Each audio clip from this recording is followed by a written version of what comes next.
These 5 important mistakes 90% of designers make when working with clients, from beginners to those who have been designing for several years. These mistakes cause you to waste too much time and lose your money. In principle, these mistakes can be attributed to all freelancers. But before I start, I want to say one very important thing. Mistakes are not something to be afraid of. In no case should you be afraid of mistakes. Our whole life consists of mistakes. We make them almost daily. But someone makes a mistake and does not think about it. And someone makes a mistake, analyzes it and tries not to make it next time. That is growth and progress. There is no success without mistakes. The first mistake is chasing money. Money is an important aspect, but you must realize that you will earn much more if you take the time to focus on your skills in the beginning. First, you need to understand how Photoshop works, learn all the basic tools, filters and more. Watch tutorial videos on making thumbnails or whatever you want to do. I say thumbnails because I mostly specialize in that. Make a few dozen thumbnails, understand how the composition should look like, what colors to use, how to do color correction, at least on a basic level. To do this, train visual experience. That is, look at the thumbnails of other designers, learn YouTube and so on. The more time you spend on training, the easier it will be for you later. Because if you spent one day in Photoshop, watched 2 videos, made 2 thumbnails and went looking for clients, it will only bring you disappointment. So learn first and then already look for clients.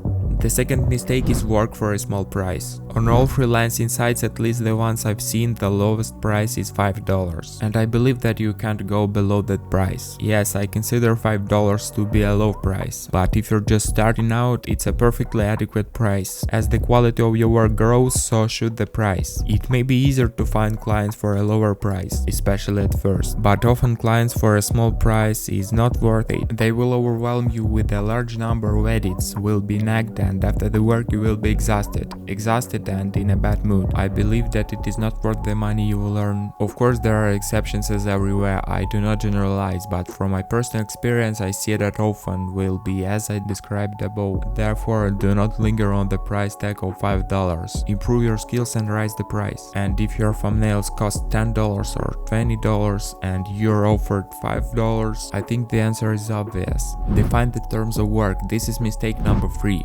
Before you start working with someone, you need to set a framework and talk things through so that there are no disagreements later and it's more pleasant to work. I'm talking about the time in which you work, deadlines, negotiate the terms of reference, the number of free edits and their complexity, including talk about the price and so on, so that then there are no unpleasant situations. For example, you have 5 clients and all of them at one moment decided to write to you and all of them urgently need thumbnails. And believe me, this happens quite often. You don't need to think that it's impossible. This is a very common practice, and clients seem to deliberately conspire and write everything at one moment, and you do what you want, and you also have a price of $5 and 10 edits for each thumbnail. Even if one client is writing and you're busy doing something else, you need to drop everything you're doing and go to the thumbnail because the client needs it in an hour. That's why you have to negotiate everything in advance. You must take payment in advance. You must do this. Take half the amount or probably the whole amount and only then work. Because if something the customer does not like and you do everything according to the specification, you can stay without money and you will not get your time back and it will be a bit unpleasant from this situation. Well, or the person immediately decided to get the work for free, not even thinking of paying. Recently a man wrote to me and wanted to order design for Twitch, but he should only have the money in 2 weeks. I warned him that I work only after full payment. He wrote well and said he would let me know when he had money. And do you think he wrote me? Of course he didn't. Maybe he changed his mind, I don't know. Or maybe I would have done the work and he wouldn't have paid me, which has happened to me more than once. And even channels with 300,000 subscribers deceived me out of money. Think about it, such a large channel is cheating the designer out of money. And you need to ensure yourself to avoid similar situation in the future. But it's clear, if you don't have an active Instagram or Behance, no YouTube channel and no reviews, it will be hard to believe you, considering you wrote an email to someone yourself. I wouldn't believe it myself. Or maybe you took someone else's works and passed it off as your own. So you have to take a risk and trust the client first. In fact, I sometimes do the work first, even with new clients, without charging first. But now I have started to actively run my YouTube channel, and in the future I think it will be more than enough. It also doesn't hurt to get feedback from your clients. In general, do everything so that there is trust in you, and you can first take the money and then do the work. You need to value your time.